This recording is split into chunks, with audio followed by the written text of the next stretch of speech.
Hello, everyone. It's Shane Conto, your Wasteland reviewer. Welcome to the Bell and Hell podcast. And it's the movie club back at you again with some crazy meta drama from, you guessed it, Spike Jonze and Charlie Kaufman. And we're going to be talking about Adaptation this month. And no Joe this time, but we got Matt, Vinnie, Jim, Alex, and yours truly here to talk about the film. So this is quite the interesting experience of a film that was originally going to be an adaptation of an actual book. Then Charlie Kaufman had writer's block and then decided to write a movie about his own writer's block, adapting this movie where he adapts this movie and adapts this book into a movie. And then things go sideways, and we'll get to that. But as we usually do, we kind of go around the horn. So basically, is this your first, well, I guess how many times have you seen the film, and what are some general basic thoughts about it? Matt, since you're at the top left on my screen, you get to go first. So was this your first time watching Adaptation? Yeah, this is the first time I saw it, and then I thought it was interesting because it opened up with, I guess, like being John Malkovich, which I also never saw. And I looked at my clock and I was like, I guess I have some time. I don't feel like going back to sleep. So I ended up double featuring it.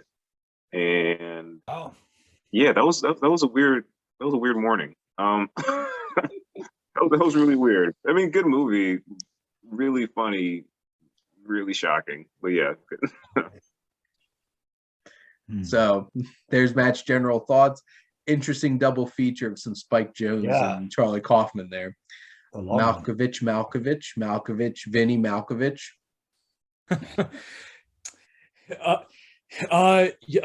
This was my second time seeing Adaptation, and it is appropriate that Nic Cage would do a movie called Adaptation, because this really has become a Nic Cage world, and we've all had to adapt.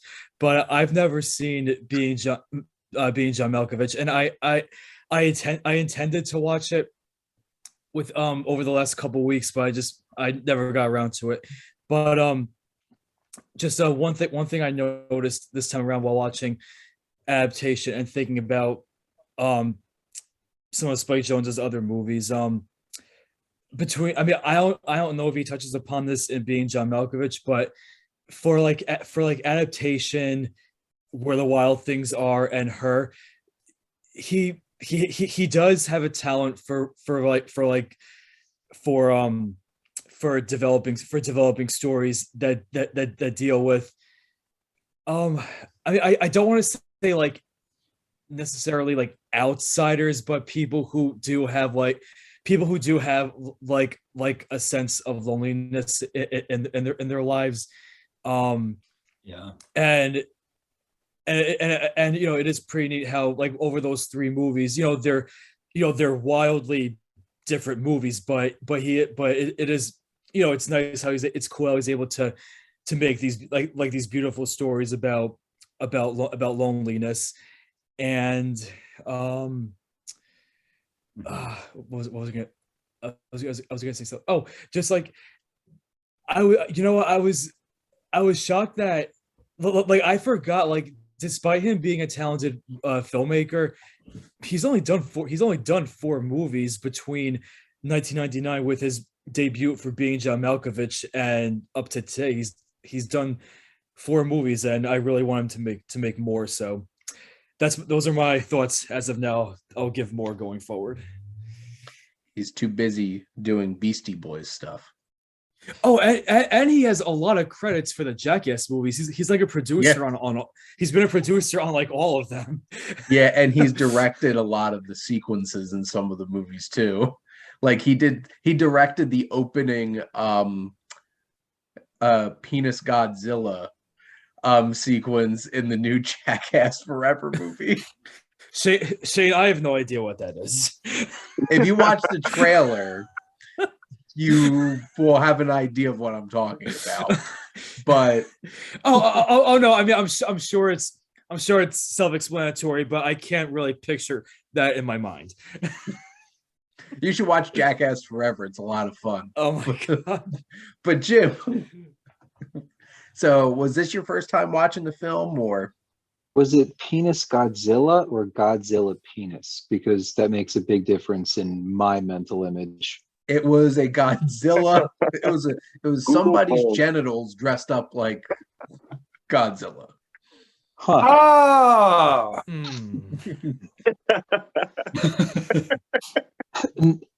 I've never seen Being John Malkovich either. This is my first viewing of this movie, of Adaptation. It was like meta to the point where I don't even know if it worked anymore. Like, it kind of hurt my brain a little bit to think about. It reminded me a little bit of certain academic projects that I like. The part where he keeps going to his voice recorder and he starts we open on Charlie. No. We open on this person. No, we open from here. I must have done that I did that with so many papers in college, especially grad school. Tangents flying off every which way. I totally related to his kind of the way his brain worked, I guess. But I've never actually had the balls to pull something off that would be as Ouroboros, if you will. The snake devouring its own tail, as this movie. So it was interesting. It was definitely interesting. I have some thoughts that I'll hold to myself, but now I feel like we could probably do a close reading of his Jackass scenes and kind of try to, like, what does it mean? Where's he going with this? What is the metaverse of the Godzilla penis bit? You know what, Jim? You do that, and you can report back to us. So in 10 years, when we do Jackass Forever on here, then we could definitely talk about it. So there we go. Alex, do you want to add anything? well, I definitely need to see the Godzilla penis, or the penis Godzilla. Yeah, I was imagining something much bigger. In my- The way they shot it. Oh, really? Oh, okay. All right. That makes sense. That's gross. But I'm probably gonna have to watch it now. Yeah. Actually, I'm sorry. I did not watch the movie this time around, which makes me feel kind of lame. However, I have watched this movie before. And it's funny because I forgot that Spike Jonze directed it. But I've seen a couple of Charlie Kaufman things, and I really love his voice. I love his vulnerability. And I know that he's dealt a lot with this idea of failure, despite being a very successful screenwriter and now director in Hollywood. Mm-hmm. He's dealt a lot with the idea of failure and vulnerability. And here's this. I mean, I watched the first 10 minutes before I came on with you guys. I got home from work and I watched it, and I immediately just started laughing because he's sitting across from Tilda Swinton at the restaurant, and he's immediately, obviously all very meta, he's immediately just saying things that I would say about, well, we don't need to have a love story, and we don't need to have people overcoming obstacles, because that's not how life works. That's not what actually happens. Why can't we just have a movie about real people where someone fails, or someone get their heart broken, somebody dies, and then they just get worse? It's like, no, that's not the story that Hollywood likes to tell. So I immediately I just like his voice. I just really like his voice. I don't always, trust me, his movies are not the types of movies, Charlie Kaufman, that I always want to watch on a Saturday night. But they stick with you. They really kind of hit you in the chest. And so this movie does that to you as well. This one stuck with me over the years. This is probably the fourth time I've watched Adaptation, and it has definitely grown on me a lot, because I remember watching this for the first time being like, what the hell was this? And it was sometime in college that I watched it, And this is definitely my number 2 movie about writer's block, right behind Barton Fink, which is a really underappreciated Coen Brothers movie. Yeah. But this one really struck a chord with me because it did make me really start thinking about my own experiences trying to do writing when it comes to screenplays and stuff like that. Because most of the writing I do now is just reviews and stuff like that, or movie articles, and it hasn't been anything like original of creative on my end. And I was just talking about, like, I started a script in late 2016 and haven't finished it. And now it's how many years later? I'm just like, Jesus, 6 years later, I still haven't finished it. And thinking about why didn't I finish it? And like thinking about the insecurities that I had writing about it, the things that I was trying to confront. And like this film captures that creative blockage so well with Charlie, our main character, the exaggerated version of Charlie Kaufman, and his not real twin, Donald, who doesn't exist in real life. And I just love the dichotomy between them because you can tell from very early on what Charlie Kaufman's perspective on filmmaking is. And as Alex, you were pointing out, like the character Charlie's explaining all those things. And I just love the moment where Brian Cox's character, the screenwriting guru, is like, nothing happens in life. People die, get shot on the streets every day. And I'm just like, his part in this movie is amazing. I love Brian Cox in this movie. But like, this is some class A Nic Cage too. And he's doing 2 completely different performances and doing such a great job at them because like he has this really vulnerable and insecure Charlie who, like, this is the kind of Nic Cage that we only seldomly see. And then you see Donald, who is definitely much more the Nic Cage we expect, who's like high energy kind of thing. It's just like, hey, Charlie. So like, I went to this place and it's just like, just imagine the killer has multiple personality disorder. And he's just so excited about writing a screenplay. And like, Charlie's just like, oh, nothing is more overdone than that in screenwriting besides yada, yada, yada. Well, and isn't it funny how like Donald's script for The Three is the type of movie that Nic Cage would do? 100%.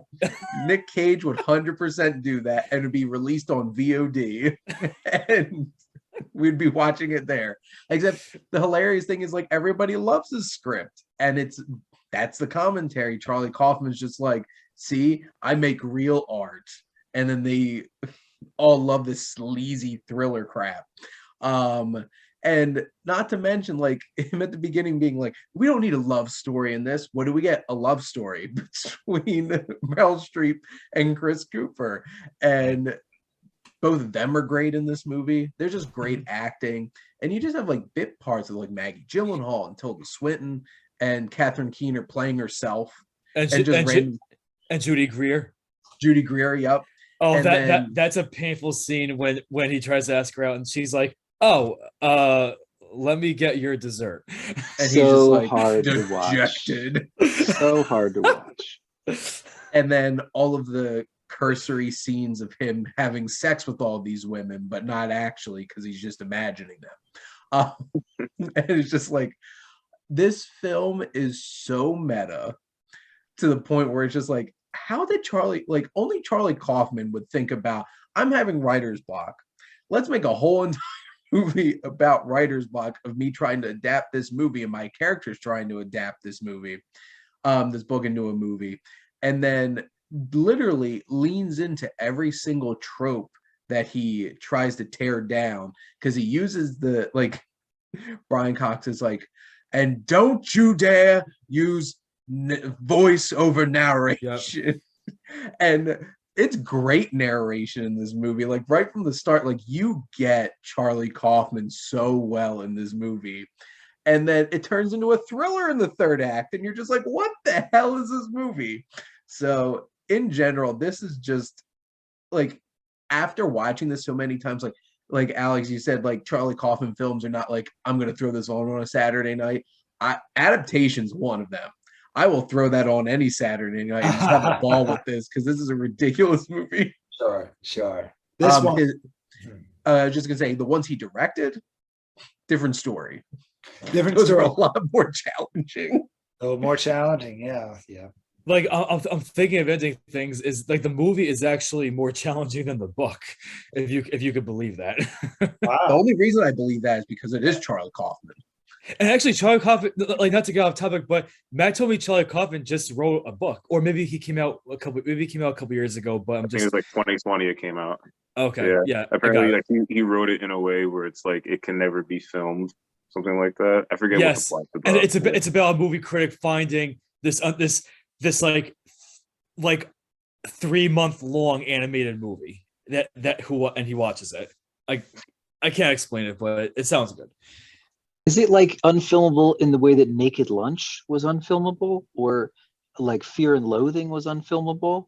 And then you have crazy people like Terry Gilliam and David Lynch who are just like, Sign me up. sign me up. Right. That's the Or thing. is it unfilmable in that nothing happens? Maybe, I don't know. I don't believe anything is unfilmable because there's somebody out there that will put this on screen and attempt to do it. Is it a good idea? That's a different story. But like that's a thing. Like obviously it's just like I hate. See, that's a cliche that I hate. Just like this unfilmable book. It's just like how many unfilmable books have we had turned into movies? Dune. Watchmen. A lot. I think Life of Pi for a while was considered unfilmable. Sure. Well, and they specifically said that because it has the 3 worst things to film in it: kid actors, animals, and water. So just really difficult to film. Yeah, it's just like nobody wants to deal with those things. But they weren't taking computer animation into account, were they? Yeah, when you can make fake animals and fake water, we're good. Oh, and Lord of the Rings, they were seen as unfilmable too. Right. Peter Well, Jackson's just like, hold my beer. You know, I think in the case of this film and some of the other films you guys are mentioning, like you just made me think of the Big Lebowski. I remember the first time I watched Big Lebowski, I was like, I actually, be honest, for the most part, I didn't like it. I was like, nothing happened in that stupid movie. And then like the characters and the dialogue and everything just grew on me. But if you think about it, you know, he procreates, one of his best friends dies. And, you know, he never gets his rug back, you know, like things do happen or don't happen, you know, but the funny thing about this movie is everything that it's kind of, that his voice is sort of bucking against, you know, ends up kind of blowing up, and all these things do end up happening in this very ridiculous sort of way. But when it happens, it's really like, oh, holy shit, you know, I can't believe that just happened. And so I think that's what makes this more of a Saturday night movie, is that it actually does turn into an entertaining movie, and the irony in that. And I wrote a note down, you know, I mean, I remember growing up and feeling like I had to be so nonconformist, like I couldn't like anything that was like that everybody else liked at one point. And, you know, and then I got a little older and I didn't want to be around people who didn't want to be like, you know, and maybe I still have some of that in me, but you can be pretentious or nonconformist as much as you want to be. Eventually it's going to come out that you're just a dumb animal, you know, with clothes on, just like everybody else in the world eventually. And I think that's what happens in this movie, is like he realizes like, I'm just as dumb as everybody else. Well, I interpreted that sorry, Shane. I interpreted that as like the they call it imposter syndrome, like just like a chronic, profound self-doubt that even though he'd made or he'd written hit movies before, he still felt like he didn't belong there, or he he didn't fit in. Like he had these confidence issues, right? And they're so bad that he like can't talk to women and blah blah blah. But like, I don't know that there was a message to this movie, but that's what I chalked it up to, was my point. I just thought that was all it was like imposter syndrome. He just felt like he would never be good enough. It's a very like Jewish thing, isn't it? Very Catholic thing. Like you're never gonna quite make it. You're never quite gonna be good enough. Actually, Jim brings up a good point. Like, what would be the message to this movie? I feel like on some level, I feel like Charlie Kaufman just wanted to like channel his inner struggle into something. And people read this and were like, this would be really entertaining. Let's just go with it. Mm-hmm. I can imagine Spike Jonze being like, yeah, I like this. We're going to make this into a movie. Right. To Alex's point, like, is the point that he was too pretentious and he was too focused on making something good and that he needed to be more open-minded? Or is the point that he totally let go of everything that made him a good writer in order to try to make something good? Well, I think it's more the second one, which is kind of absurd. Because after this point, his films have just gotten progressively more out there. Right. So like, what popped in my head is like with the irony of the fact that he leans into all these things that he commentates on with like the third act. Like there's a chase scene in a swamp. There's guns. There's drugs. There's voiceover. There's a romance in it forced into the movie. I feel like all these things, it's like, it's some kind of still continuing that meta commentary of like, you shouldn't be doing these things in movies, but like, I could do it. And like, it feels like it's like, hey, he makes it work, but you shouldn't do these things. And I don't know if that's like some kind of arrogance there that he's trying to like overcompensate for like the imposter syndrome that he was experiencing when he couldn't adapt the Orchid Thief. But like, he just goes full blown into this. I'm trying to imagine at like what point did he go like, I can't do this, but I can do this, and then creates this whole entire movie out of it. Sure. Well, the whole what you just said about him maybe being like, I can't do this, but I can do this. That's almost like when a couple of times throughout the movie when Charlie is trying to write, and then he just like imagines Meryl Streep's character Susan like telling him, just pick one thing and focus on that. And sounds like an advisor. Focus your attention. You gotta narrow it down. Always narrowing it down. Right. So he, like, there was the part that gets me is like all of this is him, right? Like the twin brother is him. Meryl Streep is him. Like every single character in the movie is him, which is kind of mind-blowing, especially when you like think about the screenplay that his brother wrote and the mirrors and the multiple personalities. Like he's going full on what's it called? The ultimate jest. What was that writer's name? If David Foster Wallace. David Foster Wallace. He's going full David Foster Wallace in like a film, which is, I don't know. It's ambitious. Like, it is an ambitious film. When are we going to get an adaptation of Infinite Jest? Actually, isn't that unfilmable? So like possibly. Give it to Kaufman, man. Allegedly. There you go. But what I find so and that was an interesting point, Jim, because like, what's another film Charlie Kaufman made? Anomalisa. Oh, where everybody is the same person. That's a good movie. I haven't seen that one. I need to see that. Yeah. It's I just find, because like I feel like my experience with this film is like, I don't feel like I need to have like a single takeaway by the end of this film.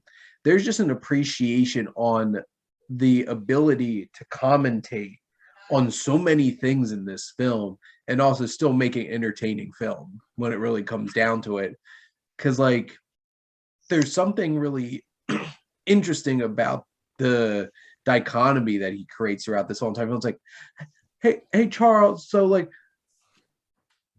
like he said that everybody has their genre, and like thriller's my genre, what's your genre? And it's just like trying to pigeonhole him into something. It's just like, who's the last person you try to pigeonhole into anything? Charlie Kaufman. Because like you could probably not even explain half of what the hell's going on in his movies. And it's all like his brother Donald just feels like that impulse of like, hey, this is what Hollywood really wants. This is what people really want. Like, you should do something like this. And him just being like, no, I'm not going to do it. And just making, and good for Charlie Kaufman, because with all the films that he's actually directed, none of them are commercial in any way, shape, or form. They are not conventional in any way, shape, or form. They don't lean into tropes and cliche. They're wholly original things, and which is also why like 90% of people probably won't connect with them. But the thing is, like, that 10% who are just like, oh my God, my mind is blown. That's why he does it. I feel like. And, you know, this film is definitely one of his, I would argue this is his most accessible film that he's written, because like in the end, we do end in a swamp chase and people getting eaten by gators, people getting shot. So, and somebody having a drug ring, stuff like that. You remember I said one of our video chats, I like stories about middle-aged people going off the rails. And I immediately thought of this movie because I think that's exactly what this movie is middle-aged people of different social classes going off the freaking rails. And so I don't know, just something, the idea of Meryl Streep, you know, leaving a skyscraper to go have an affair with a swamp guy, you know, it's just like just the most ridiculous thing in the world to me. And she's a drug addict. If she was doing lines, she was doing actual lines. Yeah, I mean, of what is the question? Yeah, right. Oh, what do they make from orchids? Apparently, well, it looked like matcha to me, so that's my guess. You know, this was what year did this movie come out? Was it 2002? 2002. Okay, yeah. I mean, we're still in that. You know, I think we're still in that trailing off of the 90s era of movie making, where we're glorifying drug kingpin type people and gangsters, and not that didn't happen before the 90s, but it seemed like we wanted to go back to the movies and see people do like bad shit and have it be cool, you know. And I don't know. I think we kind of left it with when superhero movies became king. I think we kind of left that era a little bit. It's still there with certain directors, but certainly of the 90s was a big deal. You know, we wanted to see people do bad shit, and we wanted to clap for it, you know. And then Wolf of Wall Street happened, and we got 3 hours straight of it. But like, I find it so interesting too, because about Jordan Belfort, all of a sudden it's bad. Because like you think about the career of Nic Cage, because like he started in the 80s in like Fast Times at Ridgemont High and Rumblefish and stuff like that. Moonstruck, oh my God, that movie. But like he won his Oscar in what, 95? 95, 96, yeah, for Leaving Las Vegas. Oh. And like this was a great performance. And when was the next time we got like a great Nic Cage performance after this? Pig? Like 20 years later. What I was gonna say is like his work, films like Mandy and Pig and stuff like that. And like legitimately, he hasn't gotten any awards consideration because like he got awards consideration for this, right? I would assume that. Like, he was nominated for an Oscar. yeah. Oh wow. So like he got nominated for this, and then he really could have been last year's movies, like 20 years later. So like this was pre him going off the deep end with losing all of his money, spending them on like dinosaur, whatever the hell's, and rare comic books, and then getting in trouble with the IRS and not being able to say no to any project. He was also good in. I mean, you know, this wasn't like an awards worthy performance, but he was good in Kick-Ass. You mean Ass Kick? Huh. I forgot he was even in that movie. Yeah, Big Daddy.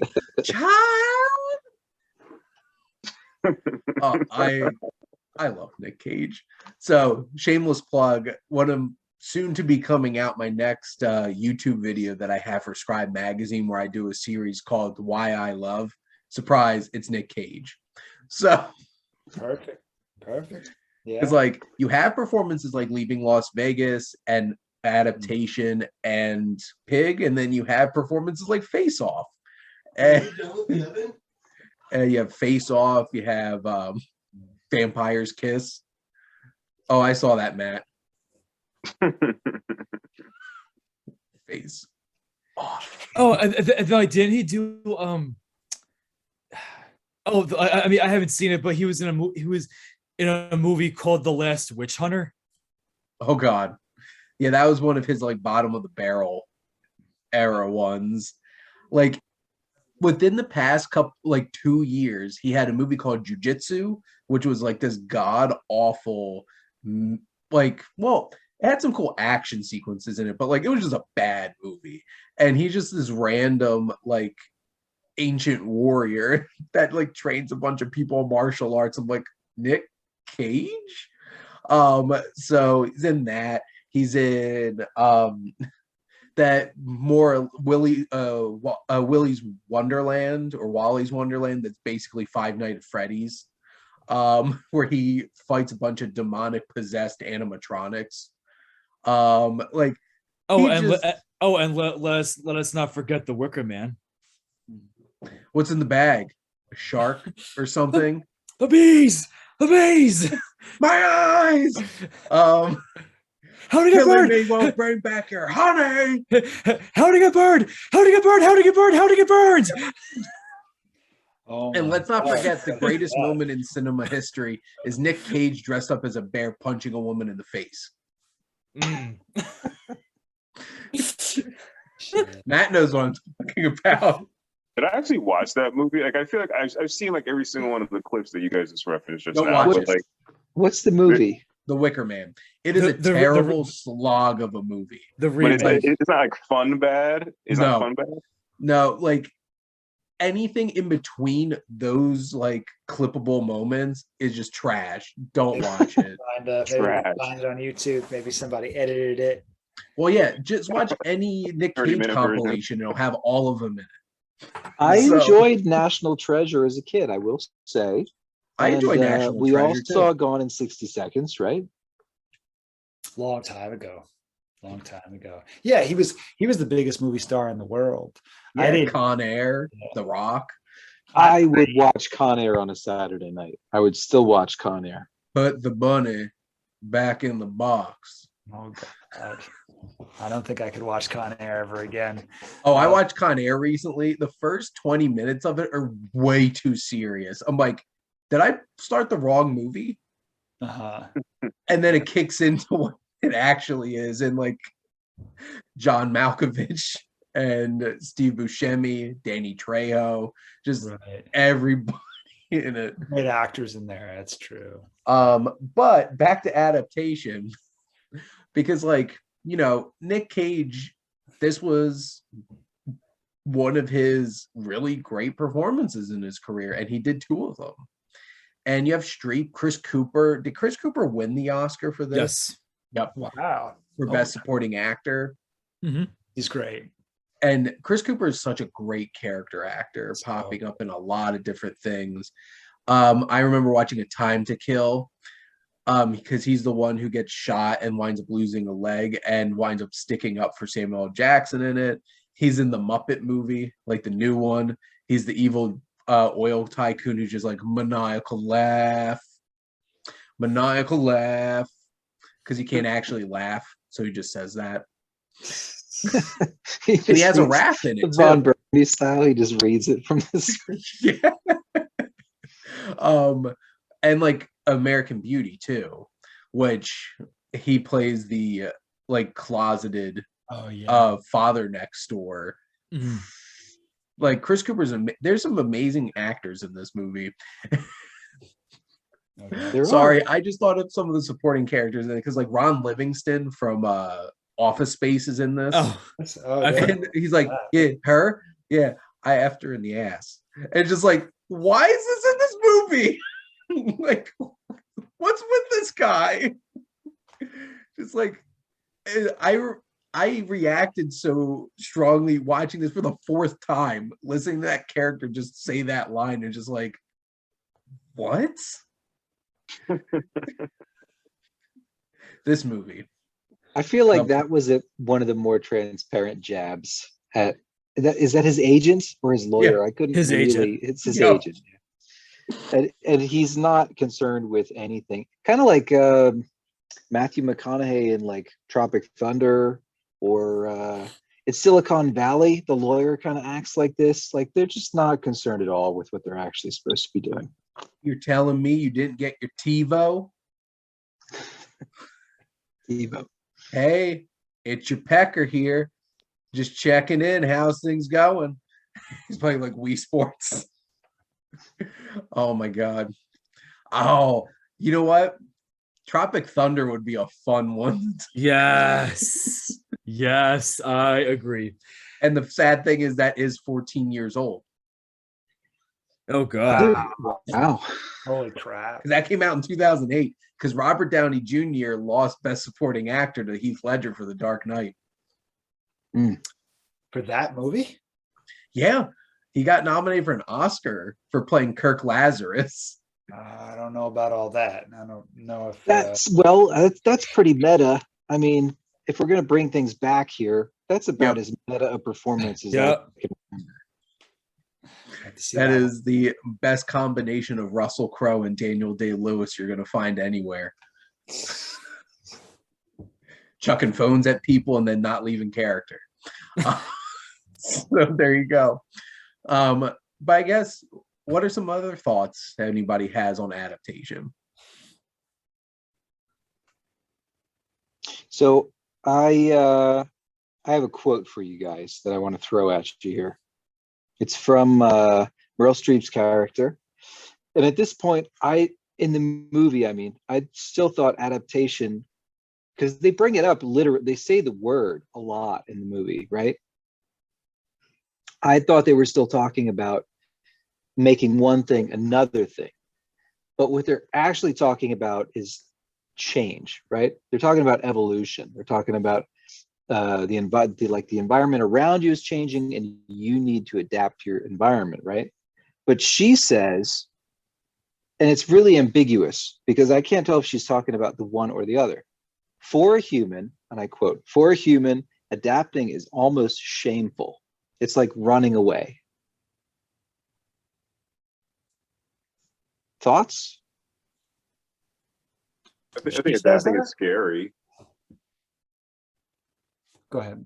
Oh no, I was gonna say I think adapting is scary. I think people, and me included, like I think that people would like sometimes maybe rather do like anything than like change.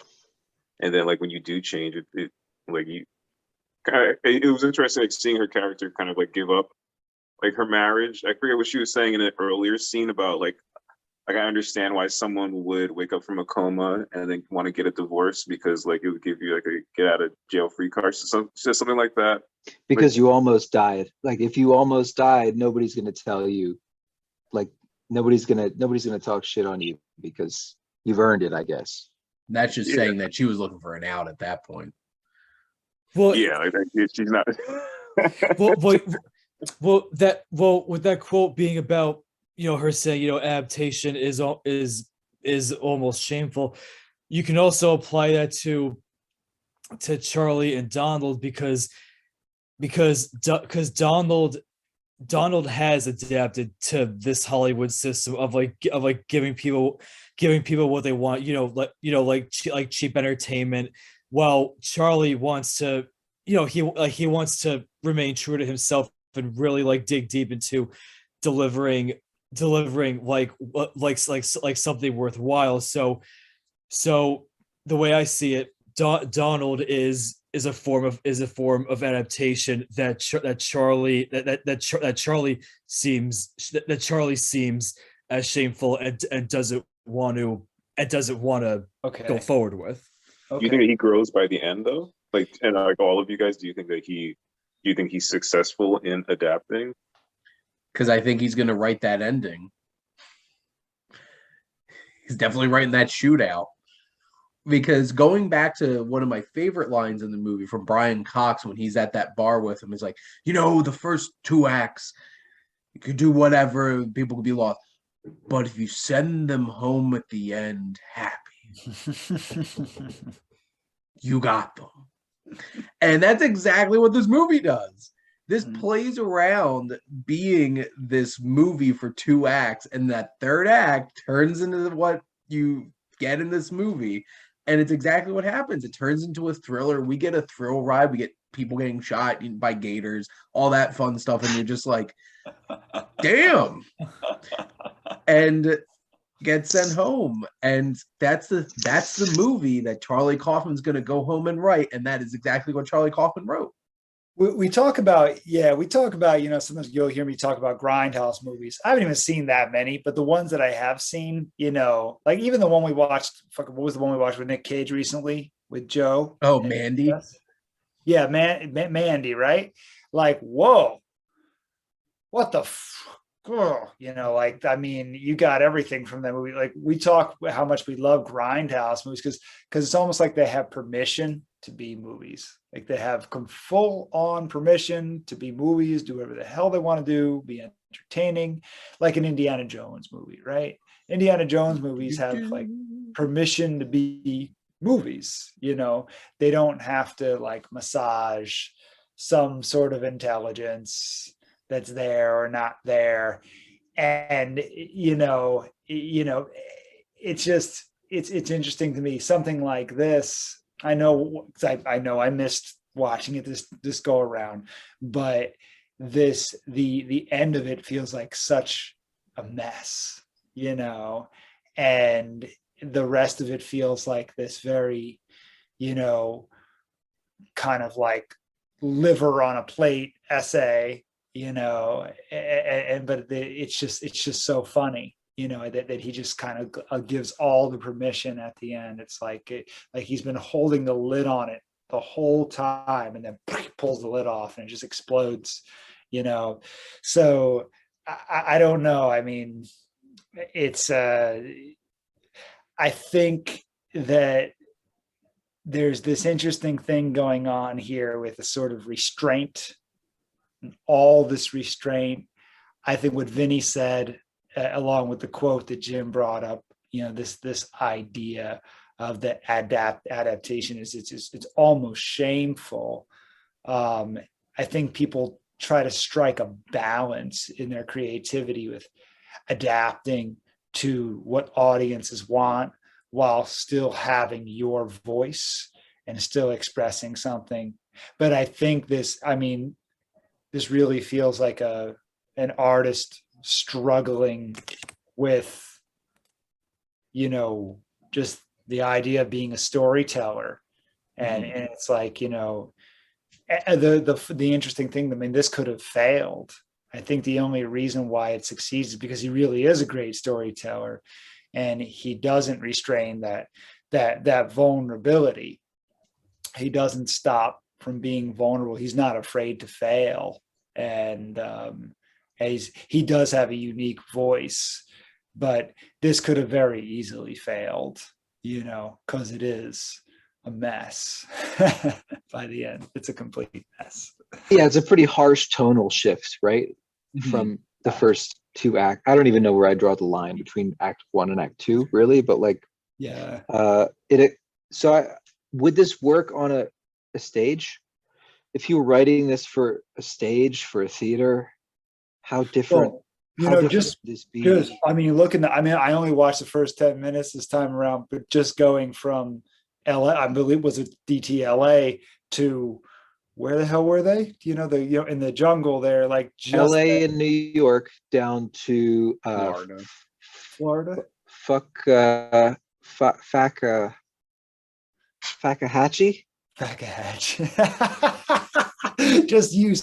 Just the tonal shift for you saying New York and LA to Fakahatchee is enough. I mean, like you could just see, like it was like, this is a different movie. If I didn't have if I was, searching for it on TV, if it didn't have the title at the bottom, I wouldn't have known it was Adaptation. I would have went right through it. So there is a major, obviously, just in the 10 minutes, there are major tonal shifts, even going from being John Malkovich, the behind the scenes there or whatever, to the next shot at the restaurant is a pretty big shift in tone.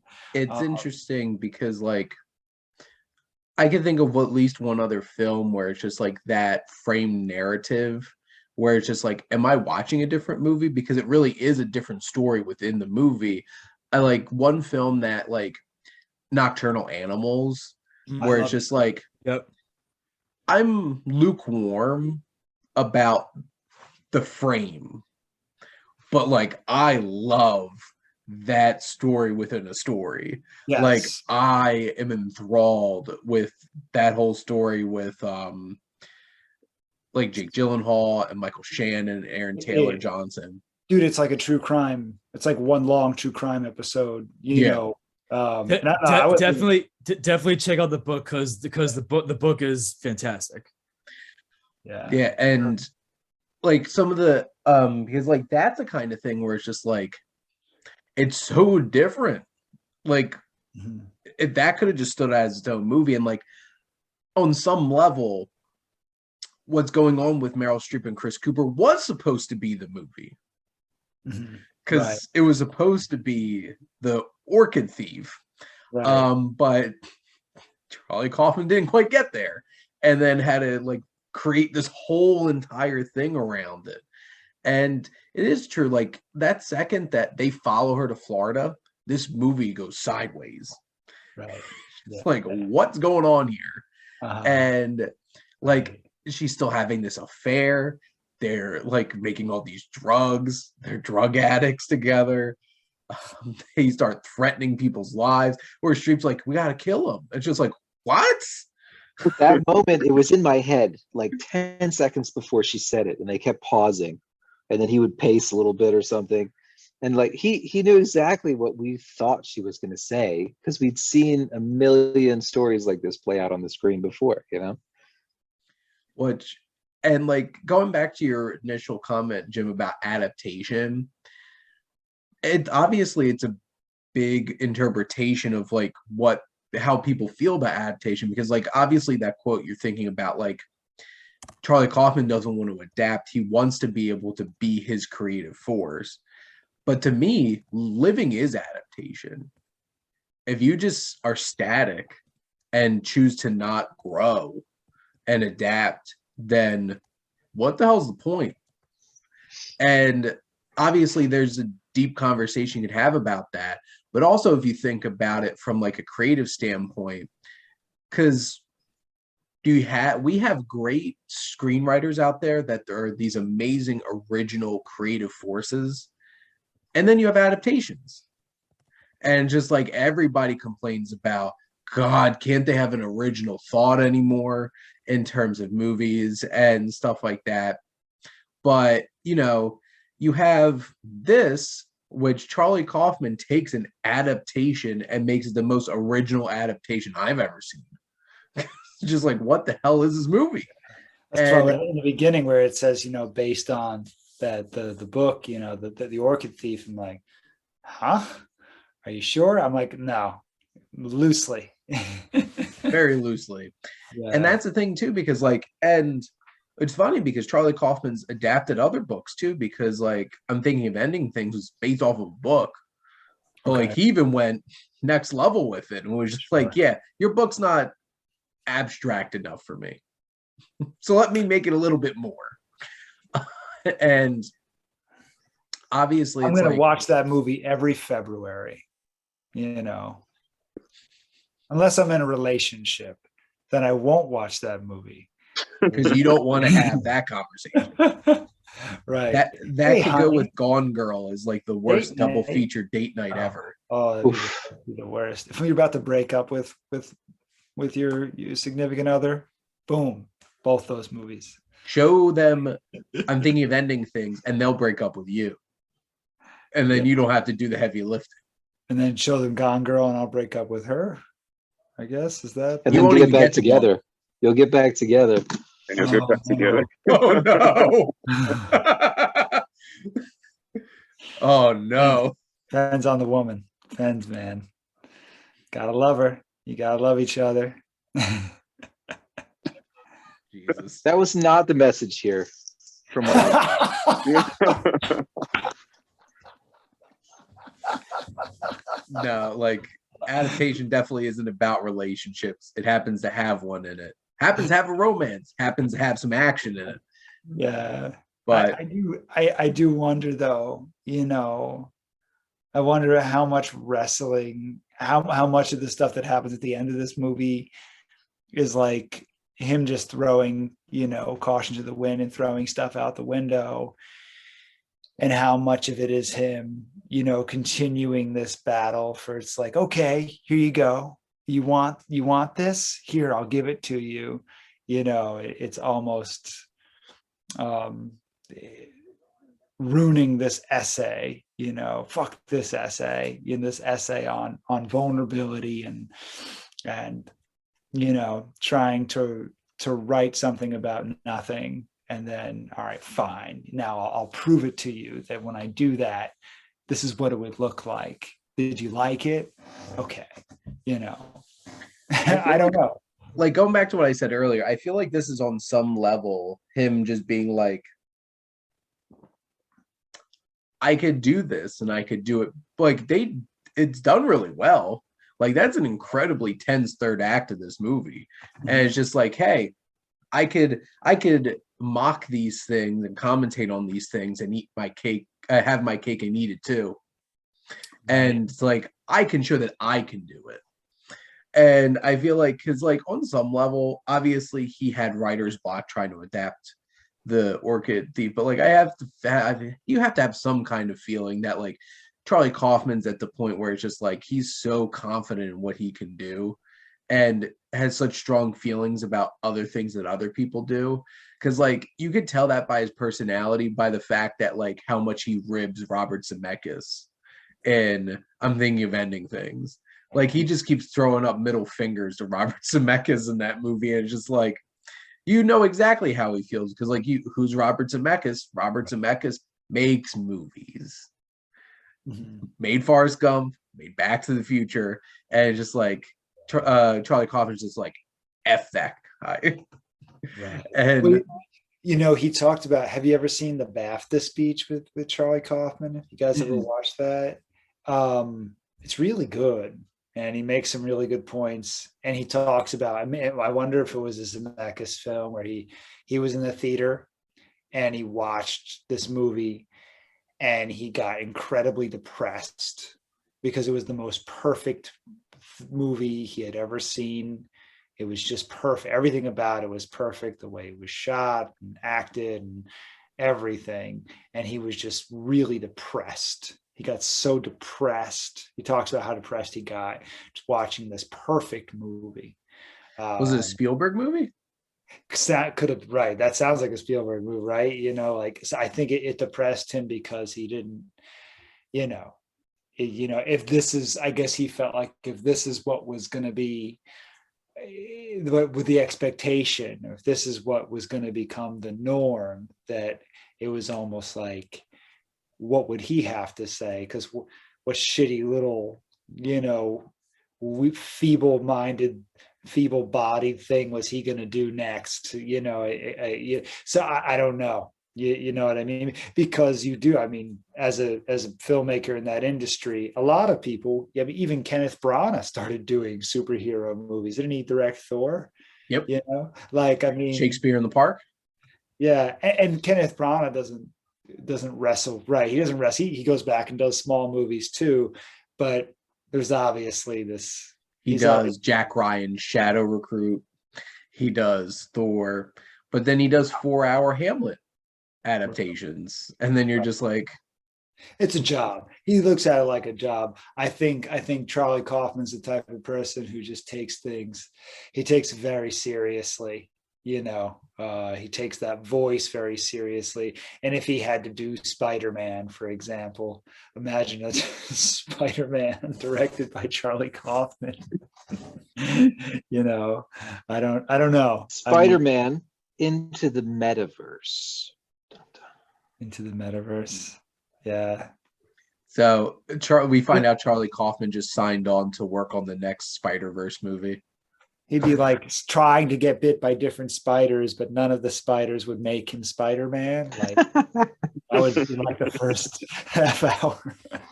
Yeah, I just got sad because they pushed Across the Spider-Verse to 2023 because that was supposed to come out this year, but they just announced that has 240 characters in it, largest animated film of all time.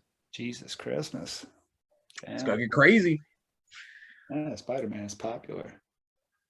Sure is. Made how much goddamn money during COVID, during Omicron. It's just like, screw that. I'm going to be Spider-Man. But I guess at this point, does anybody have any last thoughts, comments that they wanted to share in terms of adaptation? I'll go first, I guess. I liked your quote. Shane, you said life is adaptation. Oof, I think that hits it on the head. So was he trying to do too much here? I think so.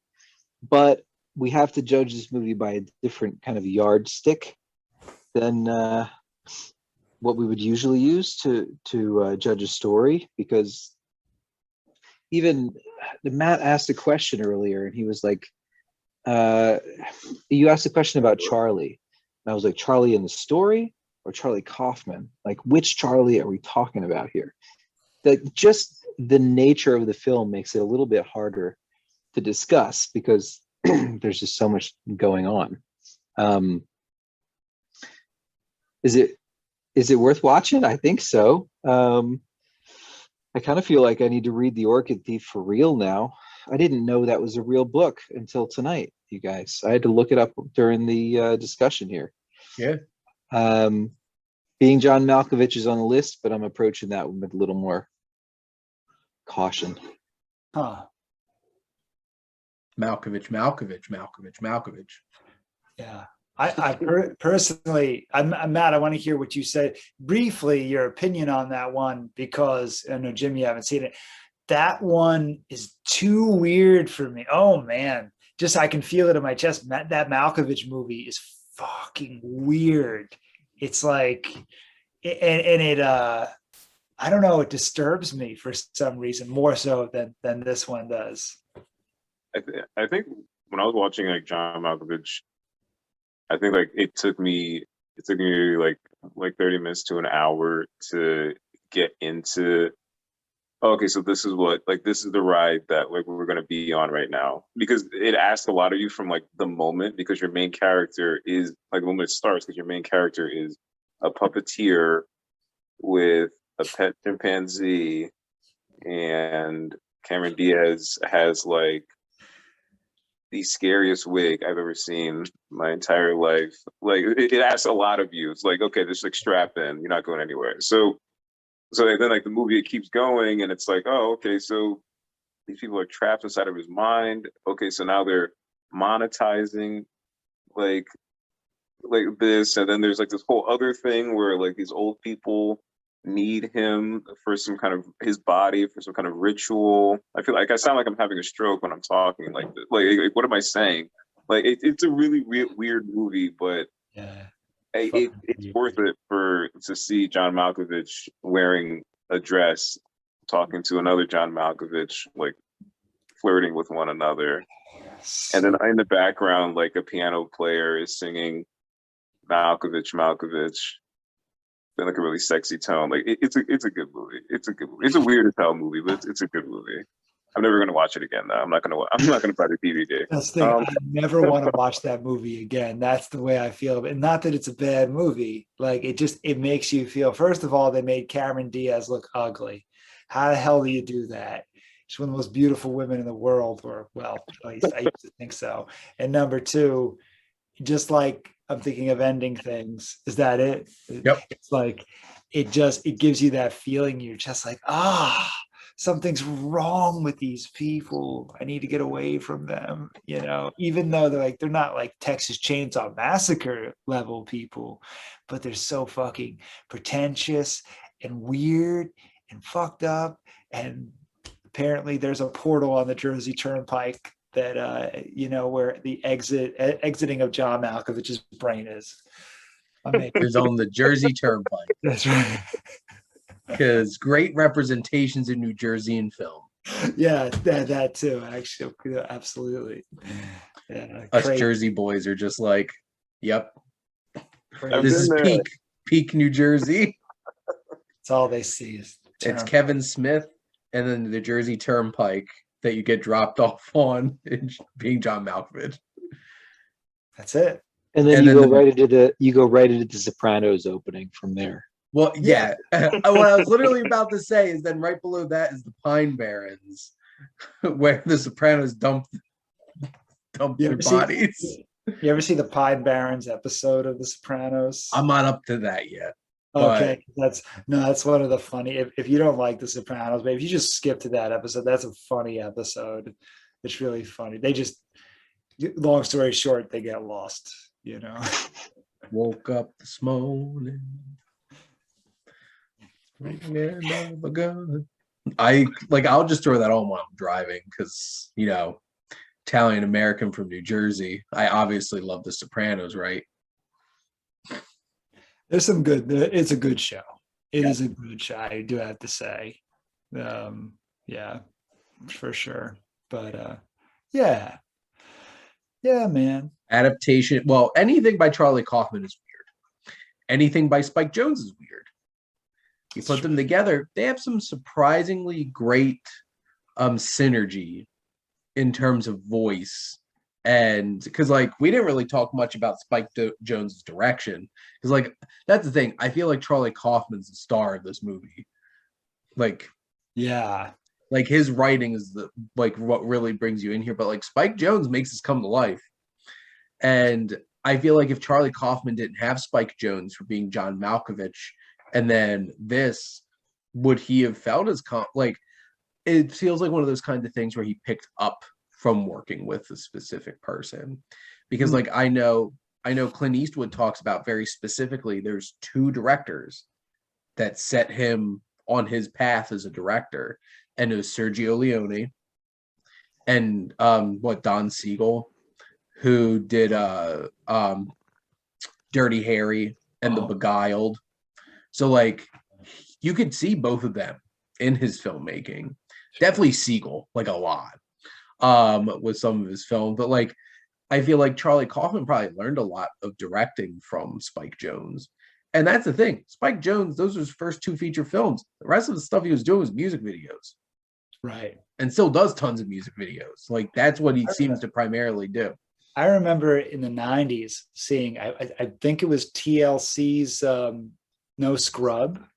I remember seeing his name pop up across the screen, directed by Spike Jonze, I think that was it. And I remember it was fucking TLC, Who's the Spike Jonze guy? That guy.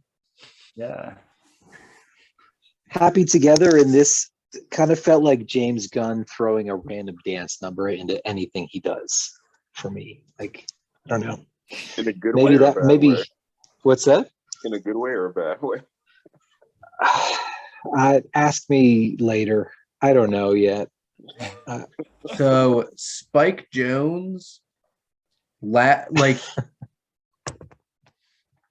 That's the only thing I know from that stupid show. I only watched one episode. Watching John Cena dance in the openings. I love Peacemaker. Spike Jones has no directorial efforts listed in the future, but his last official directorial effort, not counting Jackass Forever, was Beastie Boys Story, and I really enjoyed that documentary from Apple TV Plus. Oh, But like he did Aziz Ansari's one of his most recent comedy specials, doing music videos. Like he directed episodes of The Late Show with Stephen Colbert. oh, cool. Did Lady Gaga, Arcade Fire, music videos, Jay-Z and Kanye West, more arcade. He did a lot of Arcade Fire. Wow. Yeah. Going back, Kanye West. Very Late night TV shows have directors? Somebody has to direct it, make sure that it goes okay. but the producer tends to get more With credit TV shows. for TV shows. Yeah. He did the Wonder Boys music video for Tenacious D. Wonder Boy. I get to see Tenacious D in September. I have tickets for a concert. Oh, nice. Very So cool. excited. So Spike Jonze obviously directs a lot of music videos and like 5 feature-length movies, including a documentary. So, how about you, Matt?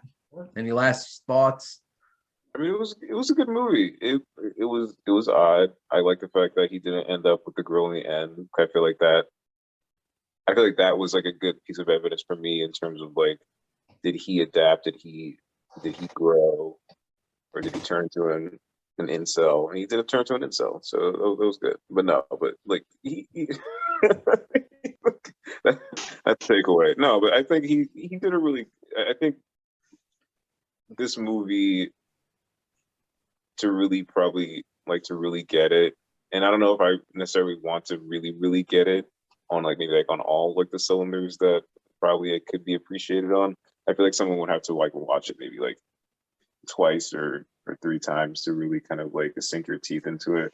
Yeah. But overall, it was a really interesting take on somebody that's obviously incredibly like Woody Allen level of like self-conscious, but is completely fine and confident enough to just like put that on the screen and say like, hey, like this is me. I am so imperfect. Like I can't even tell you how imperfect I am. I'm just gonna show it to you.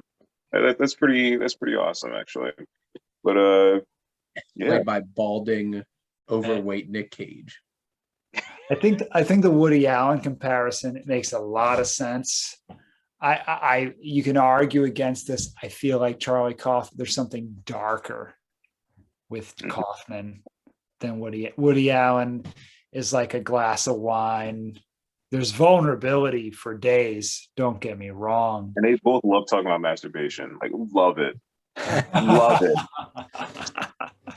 Well, all But right, I'll stay away. Kaufman's definitely more sardonic. Now that I've had time to ruminate on the final scene, it's completely sarcastic. Like at the beginning of the movie, he's saying he doesn't want there to be a love interest or forcing in like we get a kiss and we get character growth. And he didn't want to write either of those into the movie. So there he is as Nic Cage in the end of the movie, giving a kiss to his estranged girlfriend, right?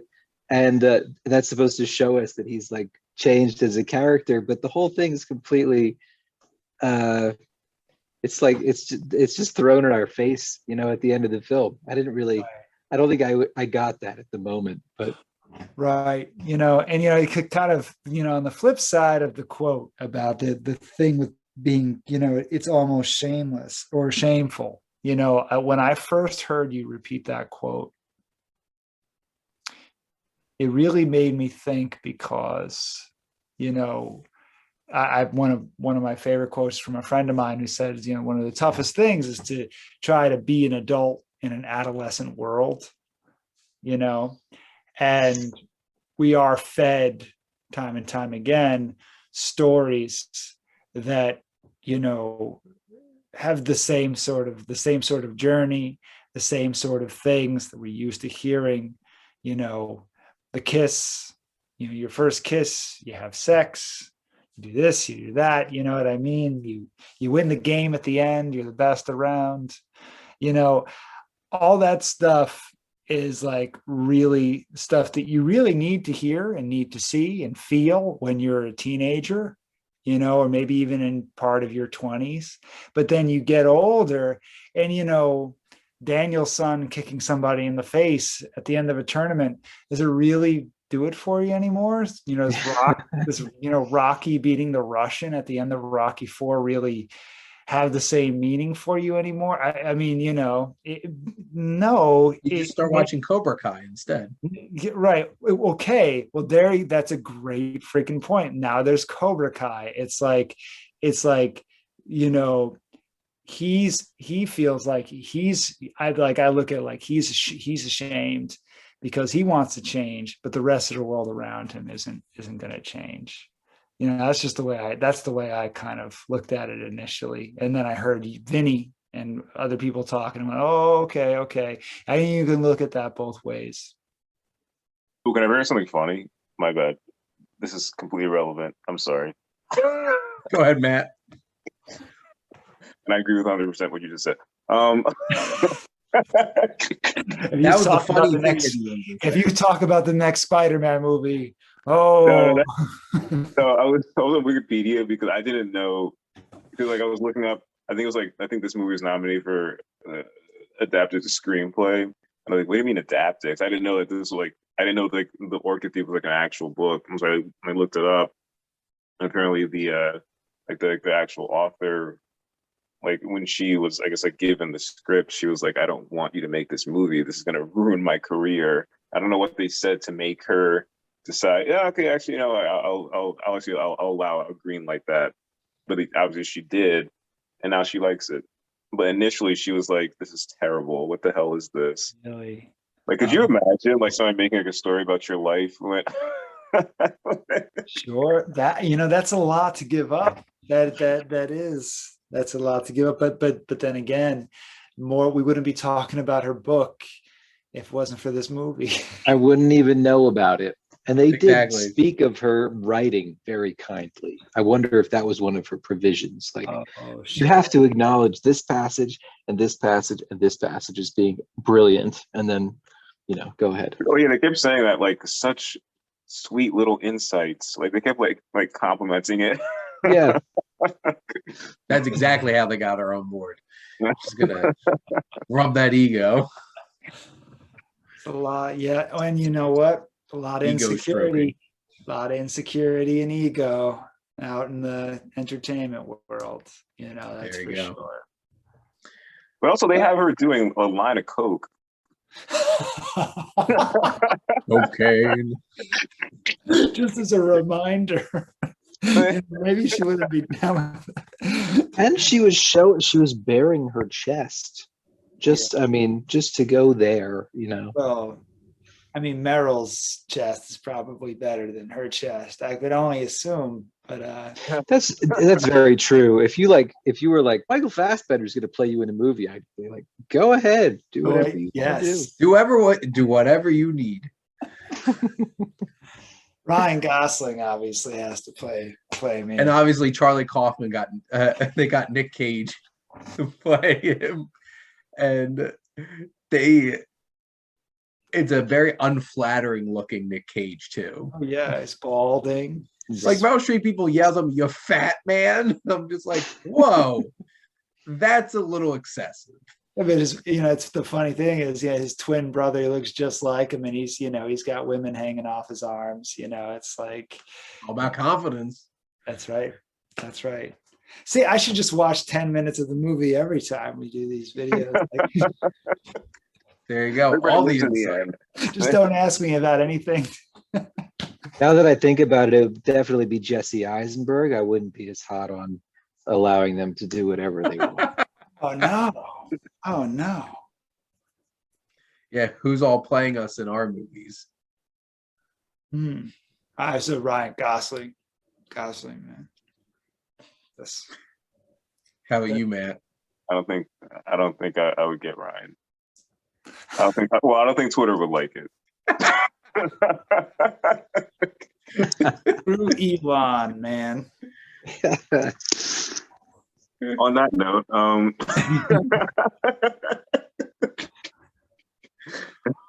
But I guess You're supposed to say, like, you damn right Gosling would play me. You damn right. it would be his honor. Gosling would play both of you and your brothers, and it would be directed by Charlie Kaufman, maybe.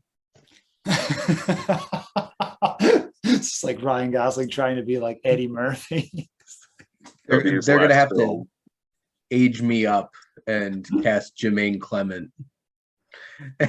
Just go from there. That's not bad, actually. Not bad at all. Like I said, they have to age me up like 20 years. But you know, When you 'cause I finish definitely the got that screenplays, Shane, when you finish those screenplays and they're successful, then Jermaine Clement comes in Jermaine as Clement old can Shane. play me in a movie once. Yeah.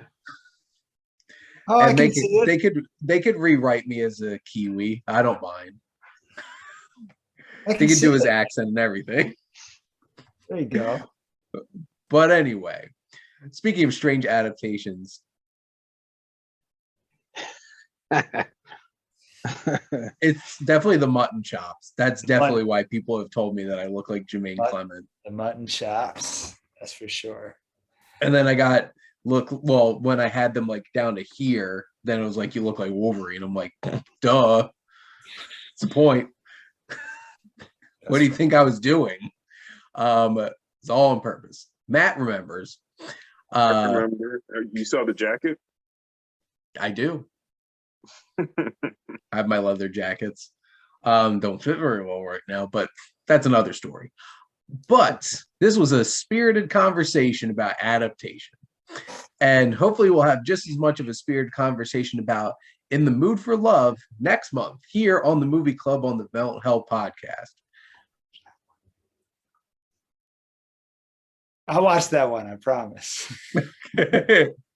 But here's some thanks from Matt, Alex, Jim, Vinnie, who had to leave us early, and Joe, who's somewhere, and Shane, your Wasteland reviewer. Thank you as always for tuning in and supporting the Development Hell Podcast.